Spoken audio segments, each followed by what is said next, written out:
Welcome to Master the Science of Miracles, where we will explore the ancient science of transforming your ideas into your physical reality. Join us on a thrilling adventure that pushes beyond the limits of conventional beliefs about what it truly means to be human, as we unravel the truth about how powerful you really are. In each episode, we will discover the elements of the reliable, repeatable, step-by-step process for making the miraculous and ordinary part of your life.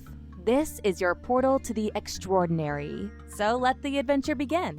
And now, here's your host, Ron Matthews. Welcome back. I'm really excited to be with you today because we're going to be talking about something that is near and dear to my heart. And that is how to actually start to interact with your subconscious self. Now, in the previous episodes, we've talked about the subconscious self sort of in the abstract, but we haven't really gotten a feel yet for what that means.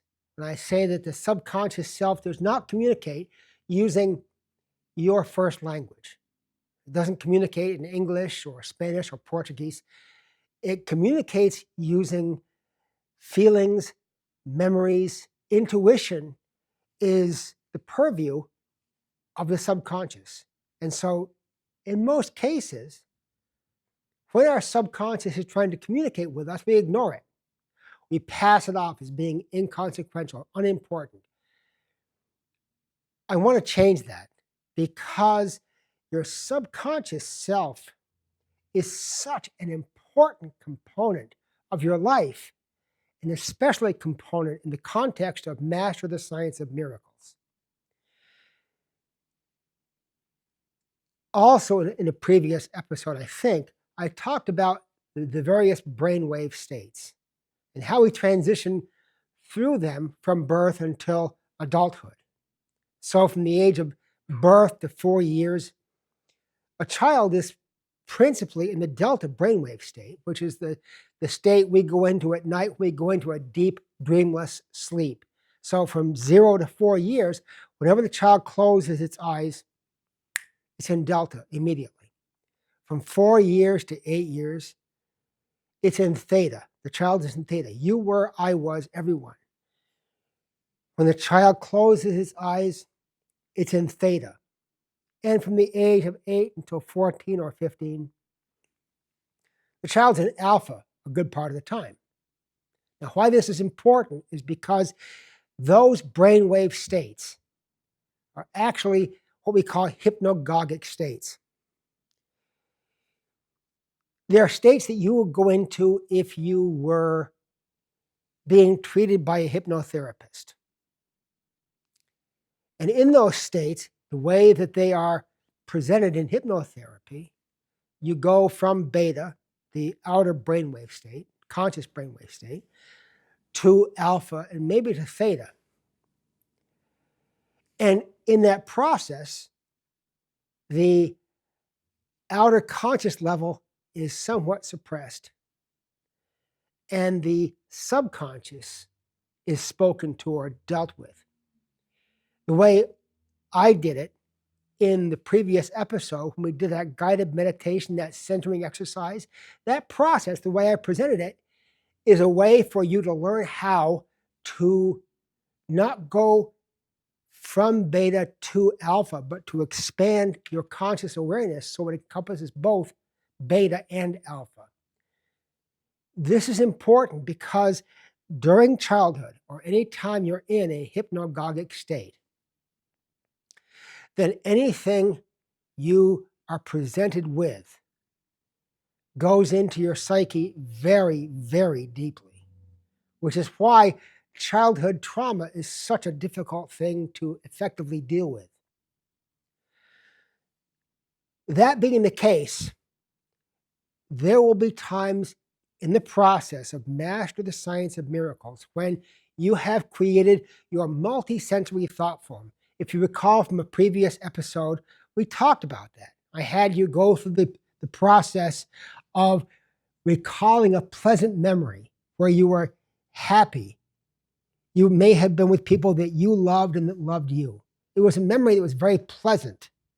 And we talked about experiencing that memory as though you're living it again right now and claiming those feelings of joy, of happiness, of confidence as parts of yourself, every bit as much as your eyes, your nose, your fingers, your toes.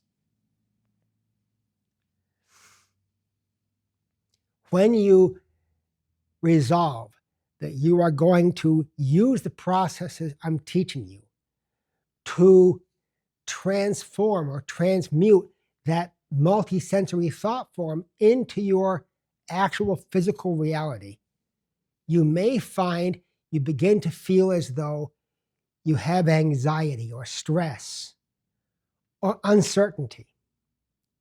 When that happens, it's because what you are claiming, what you're saying, this is what my reality is going to be.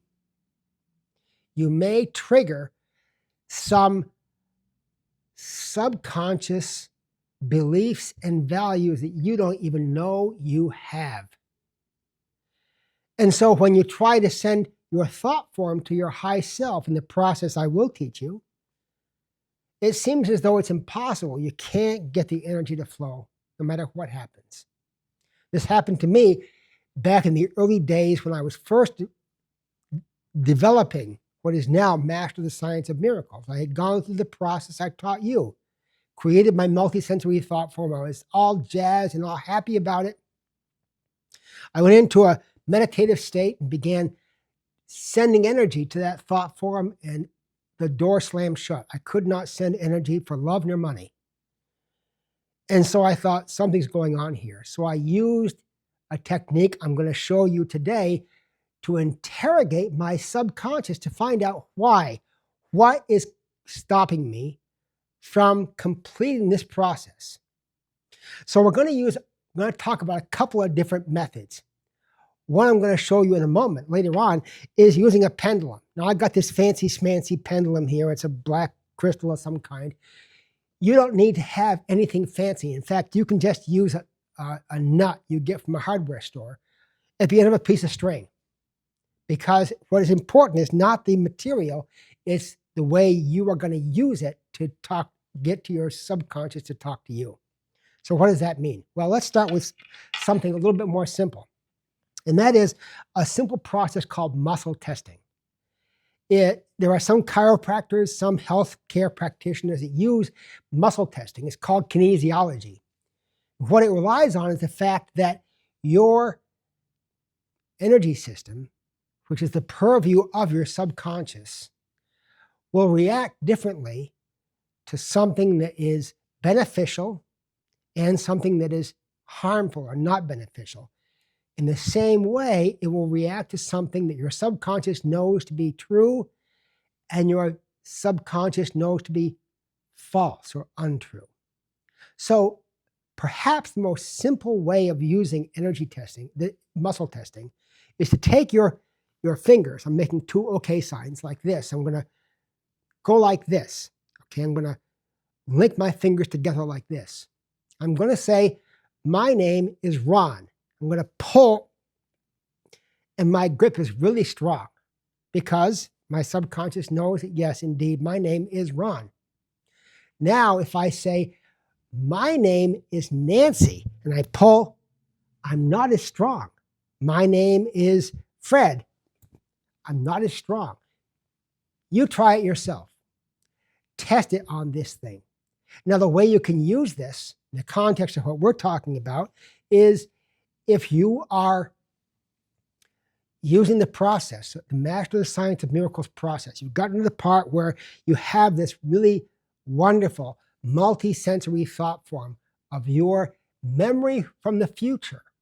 Remember, we talked about that one of the previous episodes, this memory from the future, this multi-sensory thought form that you've crafted, and now you're going to love it into existence. You're going to step into it in your movie screen, the theater of your mind I taught you about.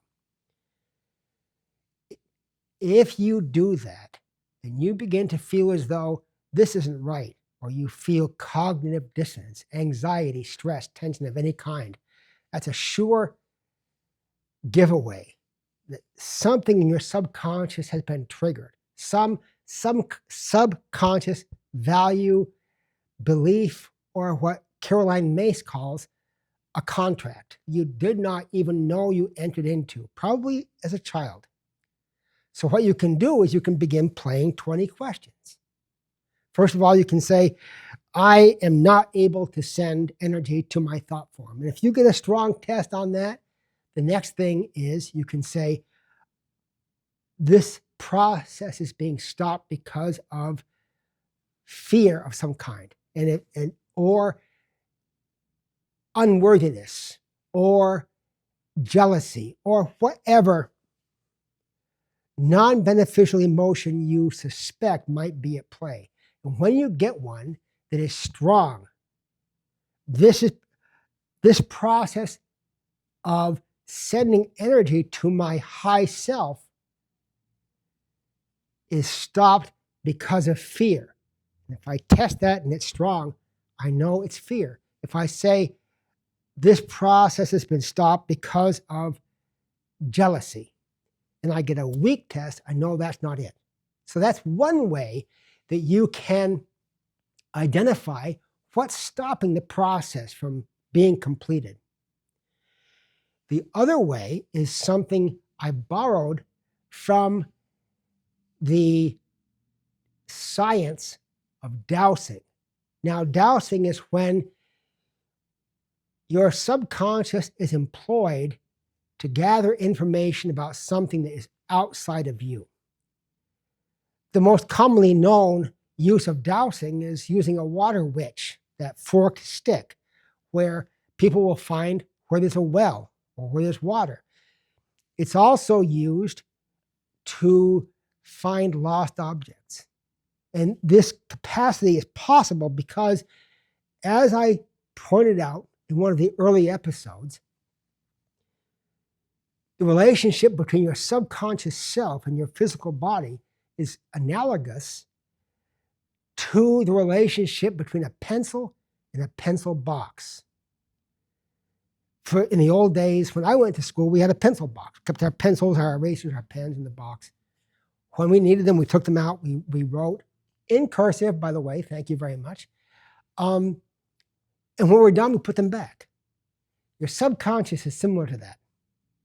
And it can go out from your physical body. It can extend itself. It can actually travel, which happens quite commonly when you're asleep during dreams. That's a time when your subconscious goes out, gathers information to help you process information you experience during the day. So the tool I use from dowsing is a simple pendulum. And this is it right here. And as I said before, you can use a nut on a string. So the way we're going to use it is we're going to train our subconscious. We have a chart here on the table, and we're going to use this chart as a way for two things. One is to train our subconscious on how to use the pendulum to give us information, and then to actually use the pendulum.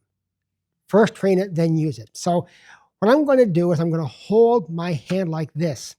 So the pendulum is over the dead center on this chart. And by the way, when the pendulum swings in this direction, like this, it's going to be a yes, back and forth. When it swings in this direction, it's going to be a no. And even though there are other things on this chart, for our purposes in this context, we don't need them.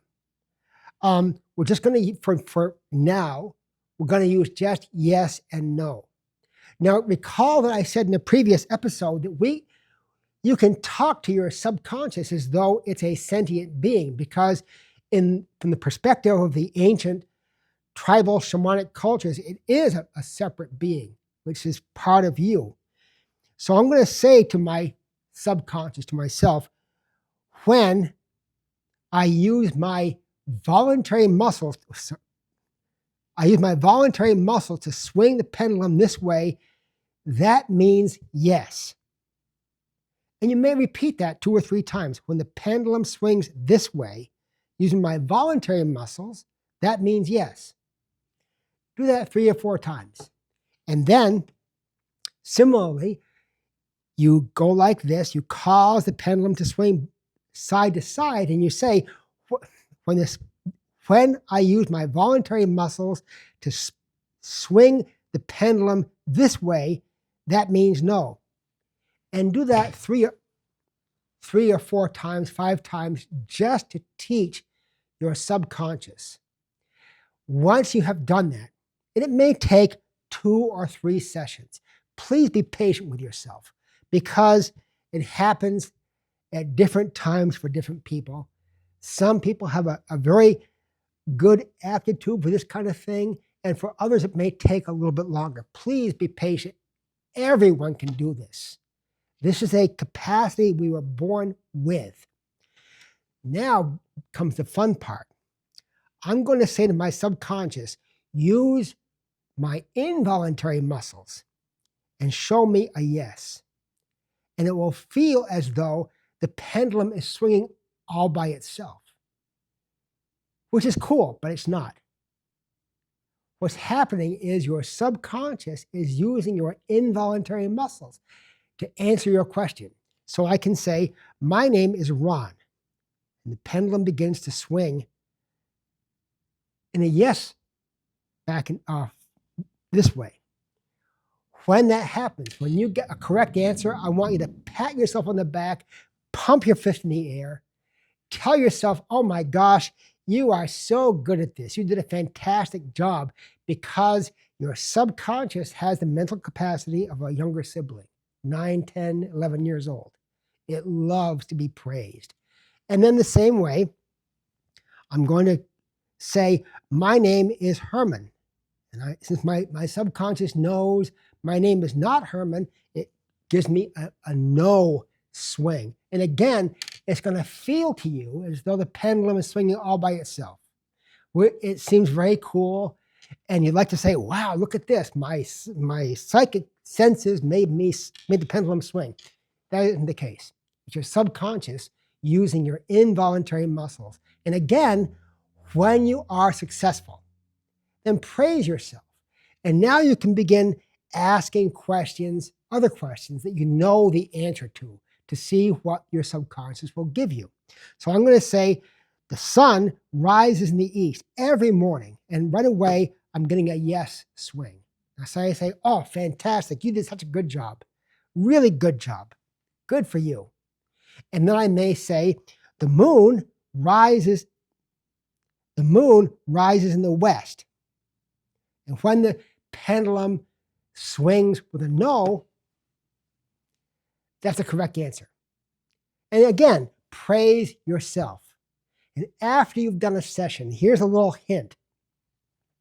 After you've done one of these sessions, when your subconscious has caused the pendulum to swing correctly, when you get done, go and have your favorite snack or do something that is your favorite pastime. Because the reason it's your favorite snack is because your subconscious loves it. Your subconscious is the thing that controls your emotions and the likes and dislikes. That's your subconscious world. So go and play a video game or have a cookie or whatever it is, but do something to reward your subconscious self when it does this. Now, let's suppose you have this marvelous multisensory thought form that you've constructed, and you step into it and suddenly you feel as though this is not right, or something just isn't right. I'm not into this. Something feels wrong about this. The chances are really excellent that you have triggered some belief or value that you were taught or that you had impressed on you when you were a child without you even knowing it. And it became part of your belief system. And because it's subconscious, it's going on beneath your conscious awareness. So I go through the process and something is not right. So I stop and I say, all right, I am not able to send energy to this thought form. And I get a yes. Okay, that's good. That's good. Now, I am unable to send energy to my high self because of fear. And if I get a yes, then you don't need to go any further. You know it's fear. Or you may say, the energy is being shut down because I'm not worthy of having this thing I desire. And if your subconscious, or if your pendulum gives you a yes, then you know it's unworthiness.